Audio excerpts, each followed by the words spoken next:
अस्सलामुअलैकुम वरहमतुल्लाहि वबरकातुहू। तो पिछली वीडियो में हमने बात की थी कि बहुत सारे मुझे मैसेजेस आ रहे थे, मैंने आपको बताया था, और ज़्यादा वक्त नहीं था। तो पिछली वीडियो में हमने ये बात की थी कि कौन कौन कैसे हम लोग जो है आईएमसी का लाइसेंस ले सकते हैं।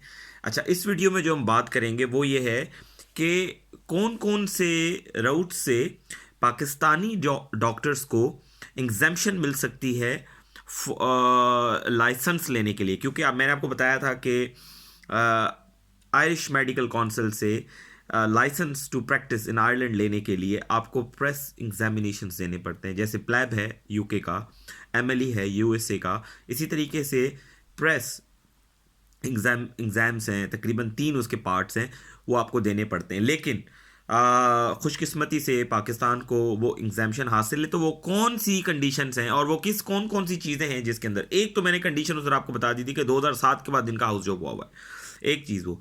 दूसरी, कुछ लोगों ने मुझसे सवाल किया कि क्या एफसीपीएस की बुनियाद पे आप वो एग्जामेशन हासिल कर सकते हैं। नहीं, एफसीपीएस का वो जो एक्सपीरियंस है वो मैंने आपको बताया था कि वो एक्सपीरियंस काउंट हो सकता है, लेकिन एफसीपीएस की आप अपनी डिग्रियां नहीं बनवा सकते। तो कोई भी पोस्ट ग्रेजुएट एक्सपीरियंस, कोई भी टीचिंग हॉस्पिटल में आपने काम किया हुआ है, वो आप अपना यहाँ पे एक्सपीरियंस शो कर सकते हैं, उस हिसाब से आपको रैंकिंग मिलती है। अच्छा, दूसरा, अगर आपने कनाडा का MCCQE 1 दिया हुआ है, जैसे MLE होता है 1, इसी तरीके से MCCQE 1 होता है, अगर वो आपने दिया हुआ है तो उस पर भी आपको एग्जामेशन हासिल है। या आप कनाडा में प्रैक्टिस करते हैं या पहले प्रैक्टिस करते रहे हैं तो उस पर भी वो आपको एग्जामेशन हासिल है। अच्छा, उसके अलावा अगर आपने ग्लासगो में या या किसी भी ऑल अपार्ट फ्रॉम, ऑब्वियसली अगर आपने MRCP किया हुआ है तो फिर मैं आपको ये सजेस्ट नहीं करूंगा कि आप आयरलैंड आए जब तक आपके पास कोई खास रीज़न होना चाहिए आयरलैंड होने का, बिकॉज इट ऑलवेज मतलब ऑल ये सही बात है कि UK is better than Ireland in terms of training. क्यों? क्योंकि वहाँ आप पे ट्रेनिंग्स के मौके ज़्यादा हैं, लेकिन वो उन दोनों का कंपैरिजन थोड़ा मुश्किल है। तो वो हम किसी और दिन बात करेंगे कि आयरलैंड में रहने के क्या फ़ायदे हैं और यूके में रहने के क्या फ़ायदे हैं। उस चीज़ को हम इधर डिस्कस नहीं करते। तो अच्छा, दूसरी चीज़ अभी तो अगर आपके पास MRCP है किसी भी रॉयल कॉलेज की, यूके की, ग्लासगो की, आयरलैंड की, किसकी भी, तो उस पर भी आपको जो है वो एग्जामेशन हासिल है। फॉर सपोज बहुत सारे लोगों को ऑनरी MRCP मिलती है, जिसको MRCP एस भी बोला जाता है, member of royal college of physician and surgeons. Glasgow से ज़्यादातर लोग लेते हैं, उसके ऊपर भी एग्जामेशन हासिल है। और वो MRCP एस जो है वो आपको FCPS की बुनियाद पे मिलती है। तो जो हजरात जिनका ये प्रॉब्लम है कि उनका अगर 2007 से पहले हुआ है हाउस जॉब, या उनका हाउस जॉब फॉर सपोज इस तरीके से नहीं हुआ कि 6 महीने मेडिसिन में और 6 महीने सर्जरी में, या अगर उनका किसी सब स्पेशलिटी में हुआ है और उनके इदारे ने उनको जनरल मेडिसिन और जनरल सर्जरी का सर्टिफिकेट नहीं दिया, तो उनके लिए दो रास्ते हैं। या तो वो IMC को ईमेल करें कि हमारे पास ये एक्सपीरियंस है, क्या ये आप मानते हैं या नहीं। क्योंकि बाज़ो औकात जैसे आप फॉर सपोज यहाँ पे इमरजेंसी में काम करने के लिए आ रहे हैं तो हो सकता है वो मान जाएं, लेकिन मुश्किल है, लेकिन मान सकते हैं।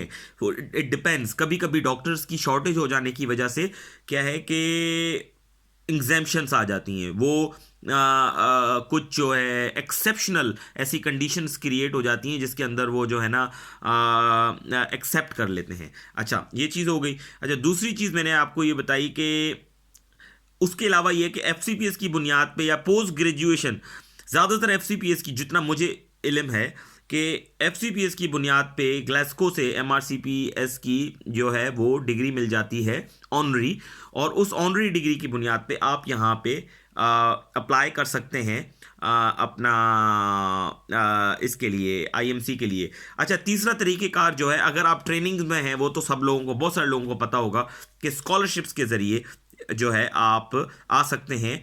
CPSP के थ्रू आप आएंगे और यहाँ पे आके आपको IMC CPSP दिलवाएगा अपने स्पेशलिटी कैडर्स पर। तो यहाँ दो किस्म की जो है वो रजिस्ट्रेशन होती है। अगर आप हाउस जॉब के थ्रू आएंगे तो आपकी स्पेशलिटी जो है वो रजिस्ट्रेशन नहीं होती, वो आपकी ट्रेनिंग होती है जनरल कैडर की। वो बाद में आपको यहाँ से कन्वर्ट करानी पड़ती है। अगर किसी स्पेशलिटी में आप काम करते हैं और आप अपना एक्सपीरियंस बनवाना चाहते हैं तो वो आपको बाद में चेंज करनी पड़ती है। तो ये मोटे मोटे रास्ते हैं और रिक्वायरमेंट्स वही हैं जो मैंने आपको बता दी थी। अब आगे आने वाली वीडियोस के अंदर हम ये डिस्कस करेंगे कि यहाँ पे रहने के क्या चैलेंजेस हैं और आयरलैंड में क्या क्या प्रॉब्लम्स होती हैं जो किसी भी बंदे को आने से पहले ये जहन में रखनी चाहिए कि हमें जब हम आयरलैंड जा रहे हैं तो हमें किन चीज़ों के लिए प्रिपेयर होना चाहिए। बिकॉज हर कंट्री में अगर कोई ये सोच रहा है कि मैं आयरलैंड पैसे कमाने के लिए आ रहा हूँ, तो आई वुड सजेस्ट हिम और हर कि वो आयरलैंड ना आए क्योंकि आयरलैंड में आप पैसे नहीं कमा सकते। शुक्रिया।